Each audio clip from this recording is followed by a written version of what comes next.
það eru margir sem átta sig ekki á því að mannkynið hefur meiri útbreiðslu heldur en nokkurt annað landdýr, að kannski mannalúsinni frátalinni.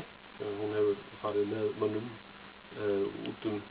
út allt, og að þeirri útbreiðslu hafði maðurinn náð fyrir mjög löngu síðan. Fyrir 10.000 árum voru menn komnir í allar heimsálfur jarðarinnar fyrir utan Suðurskautslandið, og það átti bara eftir að nema tiltölulega fáar eyjur, og langflest slík svæði var búið að nema fyrir 2000 árum síðan.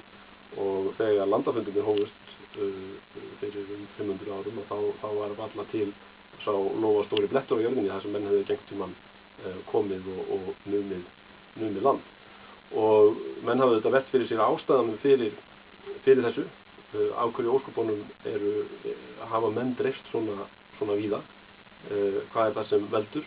Það eðlislæg forvitni, eða það einhver tækni? Það að menn geta búið sér til áhöld eða ráða yfir eldi eða eitthvað slíkt sem önnur dýr hafa ekki?